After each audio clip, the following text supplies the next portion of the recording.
Good morning વિદ્યાર્થી મિત્રો। Redox સમીકરણ સંતુલિત કરવાની એક પદ્ધતિનો અભ્યાસ આપણે કર્યો હતો, ઓક્સિડેશન આંક પદ્ધતિ। હવે રેડોક્સ પ્રક્રિયા સમીકરણ સંતુલિત કરવાની બીજી પદ્ધતિ જોઈએ, જે છે અર્ધ પ્રક્રિયા સમીકરણ પદ્ધતિ।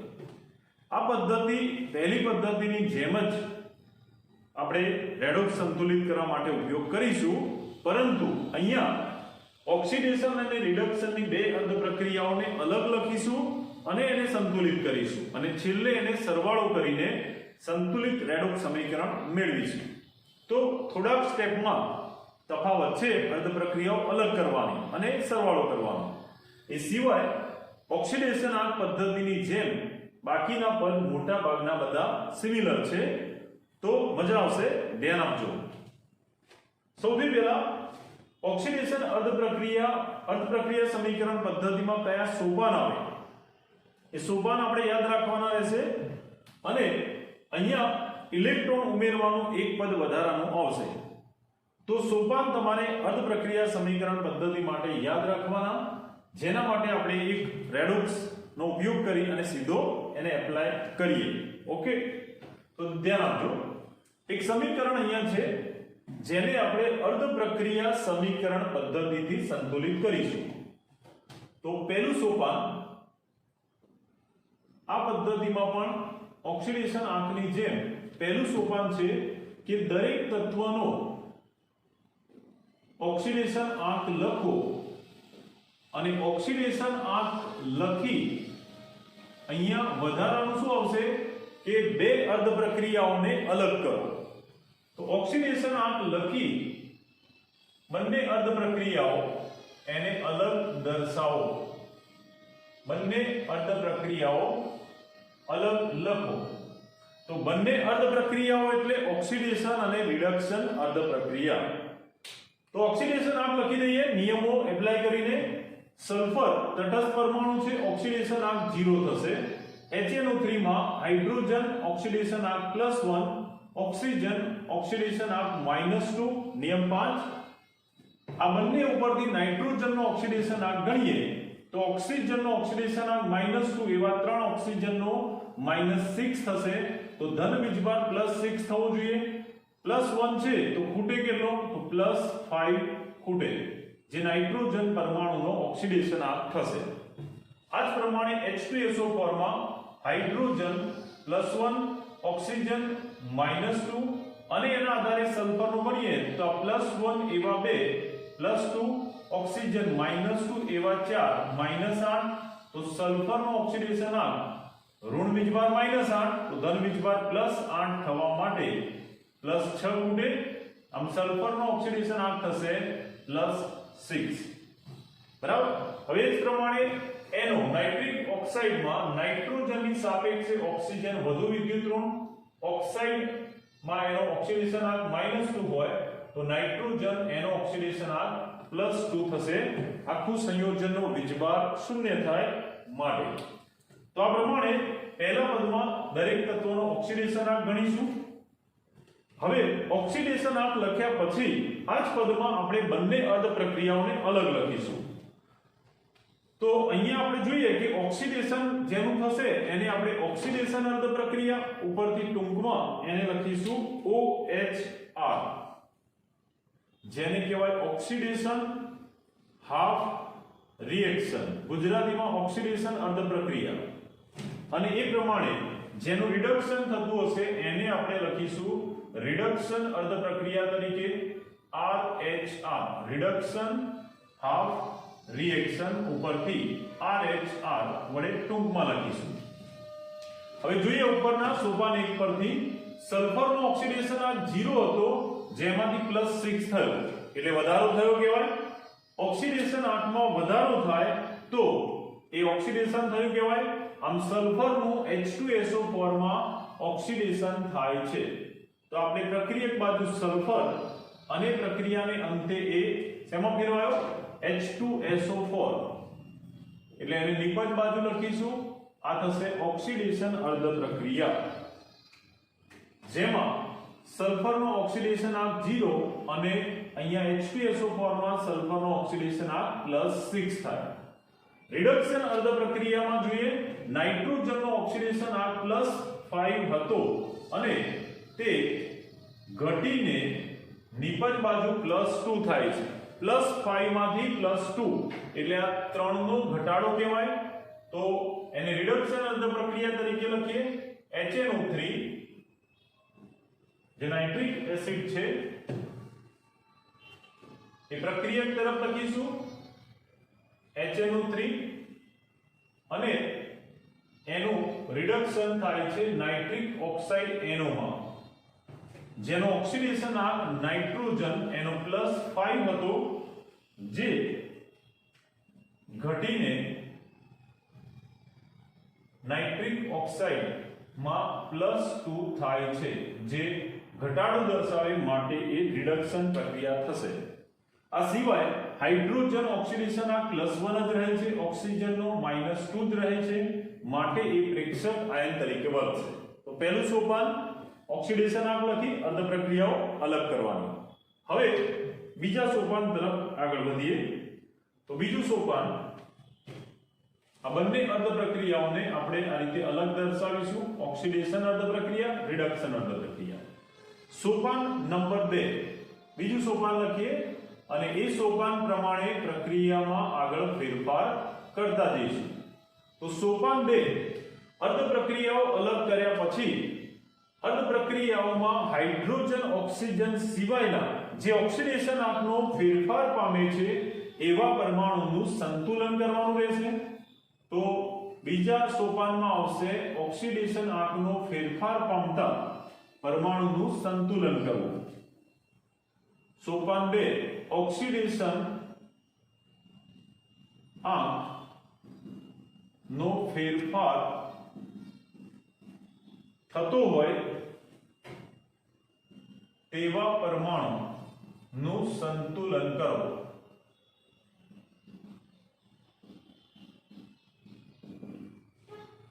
તો એવા પરમાણુઓને સંતુલિત કરીએ, જે માટે આપણે ફરીથી ઉપરની બંને અર્ધ પ્રક્રિયાઓ લખવાની રહેશે. તો આપણે લખી દઈએ ઓક્સિડેશન અર્ધ પ્રક્રિયા અને રિડક્શન અર્ધ પ્રક્રિયા અને ત્યાર પછી એને સંતુલિત કરીએ. તો સલ્ફર જેનું ઓક્સિડેશન થતું હતું H2SO4 માં આપણે જોઈએ કે ઓક્સિડેશન આંકનો ફેરફાર અનુભવતા પરમાણુ જે છે એ છે સલ્ફર, જે બંને બાજુ ઓલરેડી સંતુલિત જ છે. એક સલ્ફર પ્રક્રિયક બાજુ, નિપજ બાજુ પણ એક, એટલે અહીંયા પરમાણુ સંતુલિત કરવાની જરૂર છે નહીં. ઓક્સિડેશન આંક પણ બદલાશે નહીં. જો સંતુલિત કરવા ગુણાકાર કર્યો હોય કોઈ એક જગ્યાએ તો આપણે કુલ ઓક્સિડેશન આંક લખો. એટલે પરમાણુ સંતુલિત કરવાના અને સંતુલિત કરવા માટે જો ગુણીએ તો પછી કુલ ઓક્સિડેશન આંક લખવાનો રહેશે.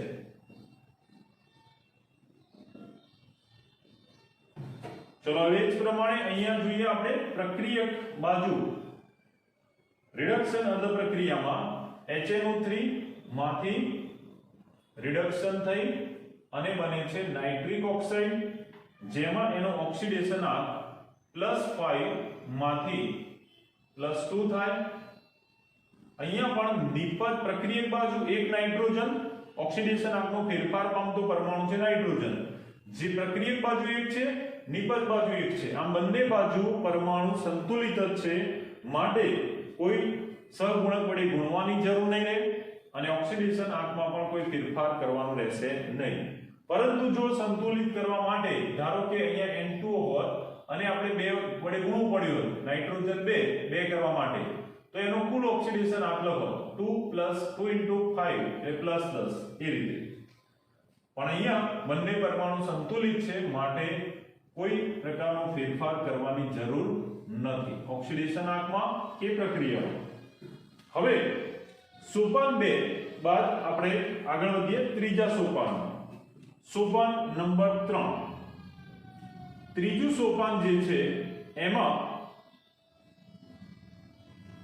આપેલી પ્રક્રિયામાં રહેલા જે ઓક્સિડેશન રિડક્શન પ્રક્રિયા અનુભવે છે એવા ઘટકોમાં ઓક્સિડેશન આંકનો જે તફાવત છે એના આધારે એમાં ઇલેક્ટ્રોન ઉમેરવાના રહેશે. તો ફરીથી સોપાન 3 લખી દઈએ ઓક્સિડેશન આંકના તફાવતને આધારે ઓક્સિડેશન આંકના તફાવતને આધારે ઇલેક્ટ્રોન ઉમેરવા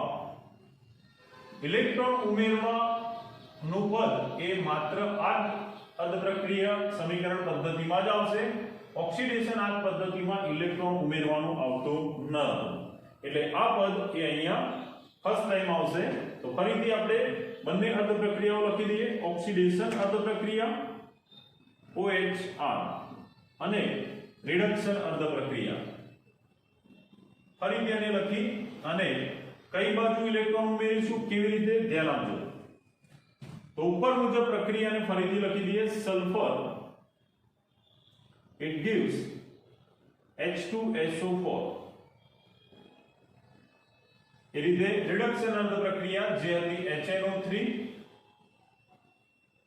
it gives NO nitric oxide હવે ઓક્સિડેશન આંકના તફાવતને આધારે ઇલેક્ટ્રોન ઉમેરવાના ધ્યાન આપજો ઇલેક્ટ્રોન ક્યાં ઉમેરવાના આવશે તો ઓક્સિડેશન આંકનો તફાવત કેટલો હતો સલ્ફરનો ઓક્સિડેશન આંક 0 જે નિપજમાં વધીને +6 થાય તો ઓક્સિડેશન આંકનો તફાવત થયો કેટલો તો 0 માંથી +6 એટલે ઓક્સિડેશન આંકમાં જોવા મળતો તફાવત થશે 6 નો ઓક્સિડેશન પ્રક્રિયામાં ઇલેક્ટ્રોન ઘુમાવે એટલે ઇલેક્ટ્રોન હંમેશા ઘુમાવે તો કઈ બાજુ આવશે પ્રક્રિયક તરફ ઇલેક્ટ્રોન આવશે કેટલા આવશે તો 6 ઇલેક્ટ્રોન આવશે કેમ 6 લખ્યા ઓક્સિડેશન આંકનો તફાવત 6 નો હવે તમે જુઓ કે આનો ઓક્સિડેશન આંક 0 આ +6 અથવા -1 * 6 -6 થઈ જશે તો ઓક્સિડેશન આંકનો જે તફાવત છે એ તફાવત જેટલા ઇલેક્ટ્રોન ઓક્સિડેશન પ્રક્રિયામાં દૂર થાય એટલે નિપજ બાજુ ઉમેરવા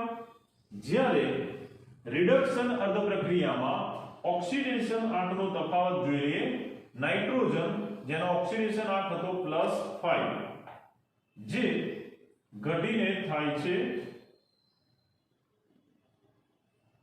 +2 આમ ઓક્સિડેશન આંકનો તફાવત અહીંયા કેટલો તો તફાવત છે 3 નો ઘટાડો એટલે આપણે 3 ઇલેક્ટ્રોન ઉમેરવાના થશે કઈ બાજુ 3 ઇલેક્ટ્રોન તો રિડક્શન પ્રક્રિયામાં ઇલેક્ટ્રોન ઉમેરાય વ્યાખ્યા જોઈ ગયા આપણે કે ઇલેક્ટ્રોન ઉમેરાય પ્રક્રિયકમાં તો એ રિડક્શન કહેવાય તો અહીંયા ઓક્સિડેશન આંકના તફાવત જેટલી સંખ્યાના ઇલેક્ટ્રોન પ્રક્રિયક બાજુ ઉમેરવાના રહેશે યાદ રાખવાનું ઓક્સિડેશન પ્રક્રિયામાં ઇલેક્ટ્રોન નિપજ બાજુ જ્યારે રિડક્શનમાં પ્રક્રિયક બાજુ ઇલેક્ટ્રોન ઓક્સિડેશન આંકના તફાવત જેટલા ઉમેરવાના થશે તો આ થશે ત્રીજું સોપાન સોપાન 3 લખ્યા પછી હવે ચોથા સોપાન તરફ આગળ વધીએ સોપાન 4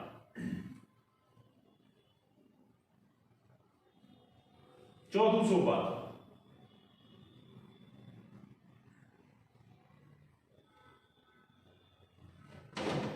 જેમાં બંને અર્ધ પ્રક્રિયામાં વીજભાર સંતુલિત કરીશું વીજભાર સંતુલિત કરવા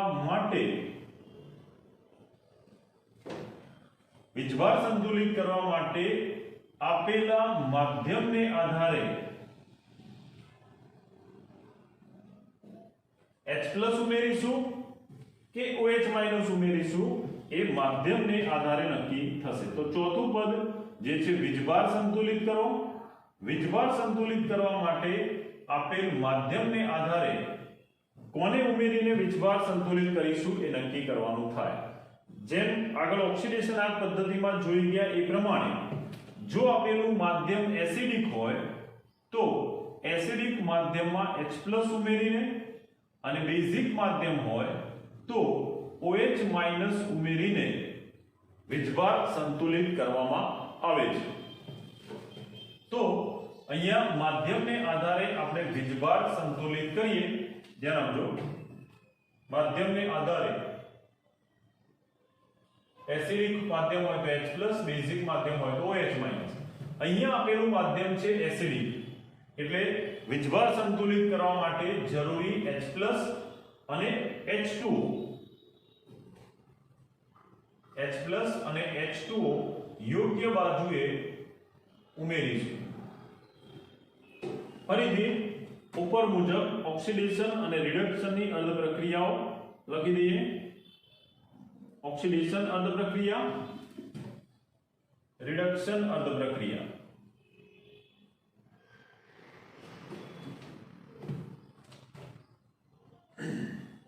ઓક્સિડેશન અર્ધ પ્રક્રિયા જે આ પ્રમાણે હતી. સલ્ફર જેમાંથી H2SO4 અને સાથે સાથે 6 ઇલેક્ટ્રોન આ પ્રમાણે લખ્યું ઉપર મુજબ. એ જ રીતે રિડક્શન અર્ધ પ્રક્રિયા HNO3 plus 3 electron, it gives NO.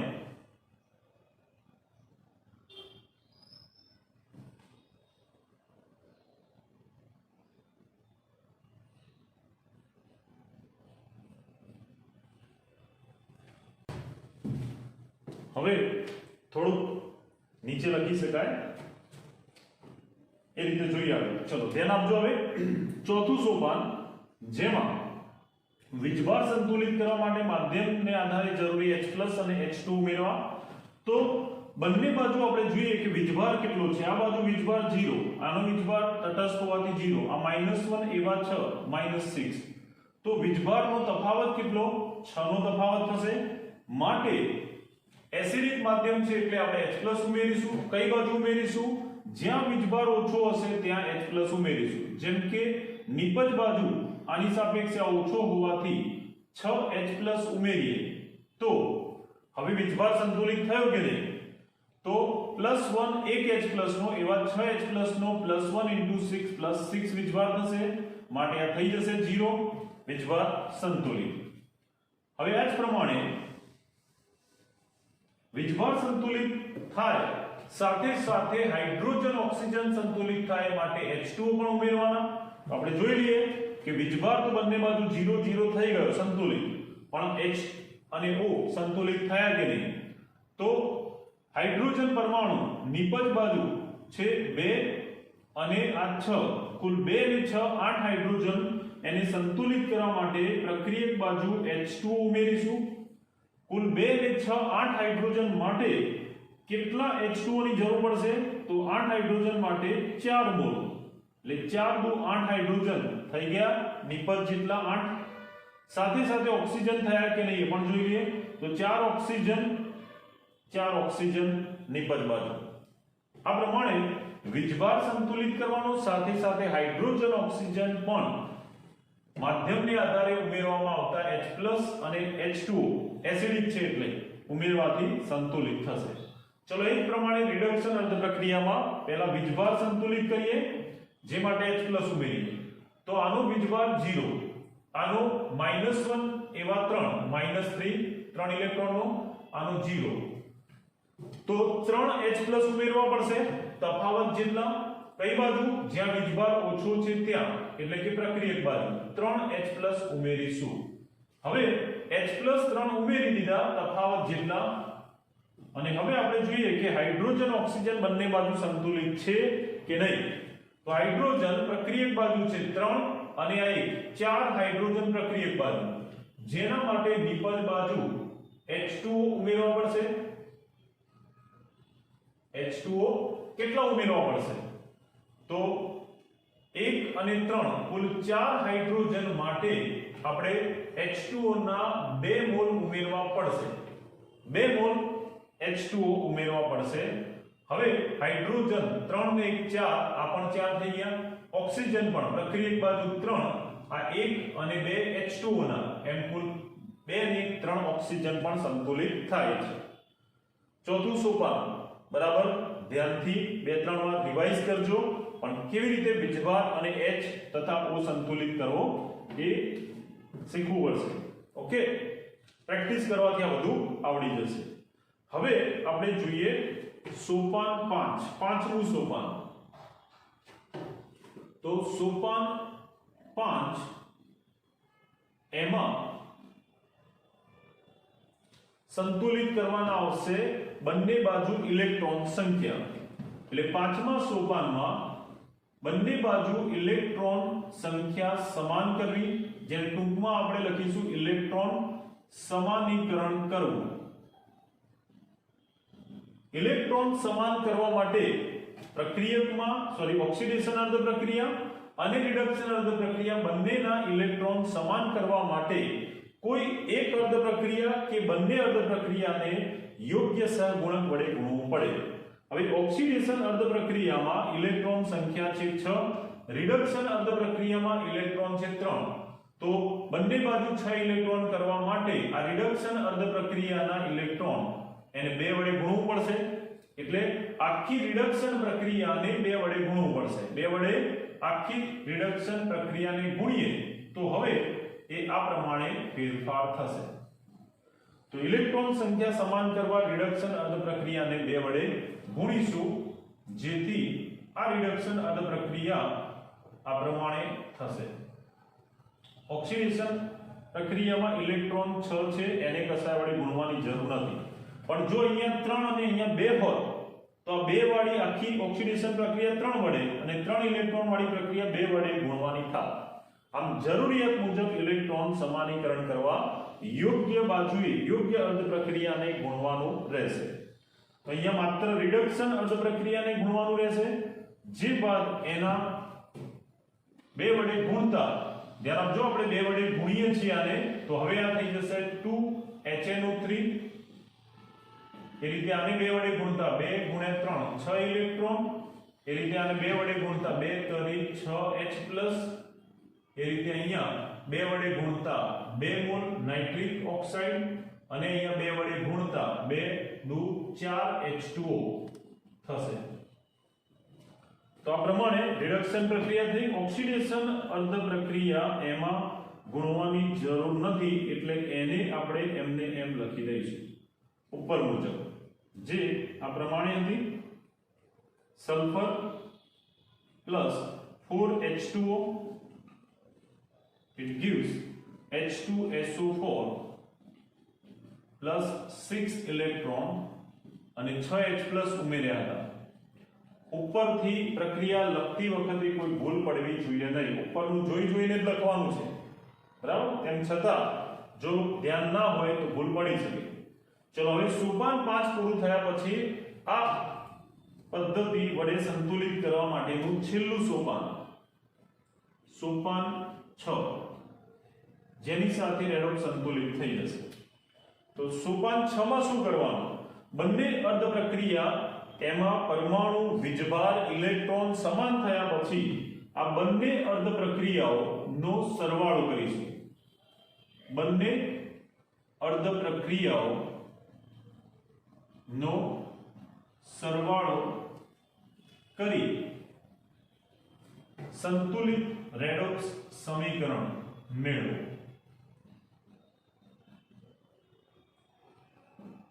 જો એને શક્ય હોય એટલું સંક્ષિપ્ત સ્વરૂપે મેળવીશું. તો એના માટે કેવી રીતે શું ફેરફાર કરીશું ધ્યાન આપો. બંને અર્ધ પ્રક્રિયાઓનો સરવાળો કરીશું. એનો મતલબ કે બંનેના પ્રક્રિયકનો પ્રક્રિયક સાથે સરવાળો કરીશું, બંનેના નિપજ એનો નિપજ બાજુ સરવાળો કરીશું, જે આ પ્રમાણે થશે. ધ્યાન આપજો. પ્રક્રિયકનો સરવાળો કરીએ તો સલ્ફર પ્લસ 4H2O ઓક્સિડેશન અર્ધ પ્રક્રિયાના પ્રક્રિયકો છે. રિડક્શન અર્ધ પ્રક્રિયાના પ્રક્રિયકો લઈએ, જે છે plus 2HNO3 plus 6 electron plus 6H+. આમ ઓક્સિડેશન અર્ધ પ્રક્રિયાના પ્રક્રિયકો, રિડક્શનના પ્રક્રિયકો લખ્યા બાદ હવે પ્રક્રિયા તીરની બીજી બાજુ નિપજોનો સરવાળો કરીશું. ઓક્સિડેશન અર્ધ પ્રક્રિયાની નિપજો જે હતી H2SO4 plus 6 electron plus 6H+. Reduction અર્ધ પ્રક્રિયાના નિપજો જે હતા પ્લસ 2NO પ્લસ 4H2O. હવે આ લખ્યા બાદ બંને બાજુ સમાન સંખ્યાના આયનો, પરમાણુ, અણુ કે ઇલેક્ટ્રોન એને દૂર કરી અને સંક્ષિપ્ત સ્વરૂપે રેડોક્સ સમીકરણનું સંક્ષિપ્ત સ્વરૂપ મેળવીશું. તો આપણે જોઈએ કે બંને બાજુ દૂર થઈ શકે એવા H2O પ્રક્રિયક બાજુ 4 છે અને નિપજ બાજુ પણ 4 H2O, તો એ બંને બાજુ દૂર કરી શકાય. ઇલેક્ટ્રોન પ્રક્રિયક બાજુ 6 ઇલેક્ટ્રોન, નિપજ બાજુ પણ 6 ઇલેક્ટ્રોન દૂર થશે. H+ પ્રક્રિયક બાજુ 6H+, નિપજ બાજુ પણ 6H+, તો એ દૂર થઈ જશે. હવે કશું દૂર થતું નથી, બધું ઉડાડવાનું નથી, જે દૂર થતું હોય એ જ કરવાનું. ધારો કે અહીંયા H2O ના 2 અણુ હોત અને આ બાજુ 4 હોત, તો આપણે બંને બાજુ 2 દૂર કરત તો પણ અહીંયા 2 વધત. એ રીતે જેટલા દૂર થતા હોય એટલા દૂર કરી વધારાના તમે આ રીતે લખી શકો. જરૂરી નથી કે બંને બાજુ સરખા જ હોય. અહીંયા 3 હોય, અહીંયા 5 હોય, તો 3 ઉડાડવાના, 2 અહીંયા વધે એ લખી દેવાના.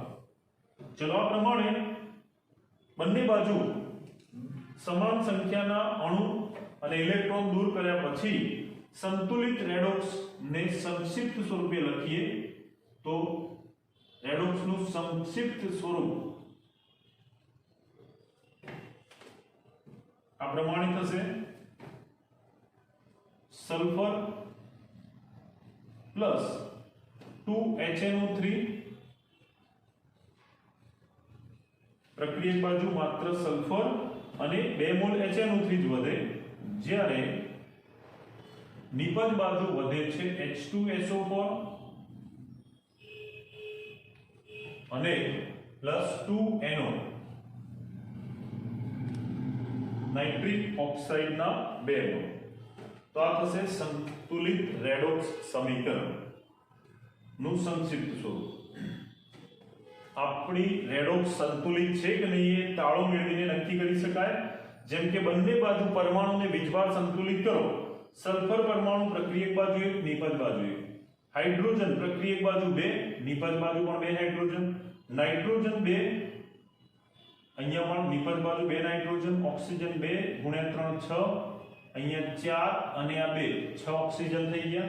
આ બંને તટસ્થ માટે વીજભાર 0, આ પણ તટસ્થ માટે વીજભાર 0. તો પરમાણુ અને વીજભાર બંને બાજુ સમાન થાય છે, એનો મતલબ કે આપણી રેડોક્સ સંતુલિત થઈ છે. જો કોઈ પણ જગ્યાએ વીજભાર કે પરમાણુ ઇમ્બેલેન્સ હોય તો સમજવાનું કે આપણે ક્યાંક ભૂલ કરેલી છે.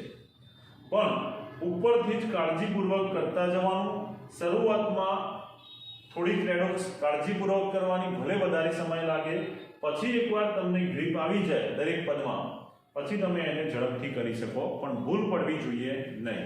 ઓકે.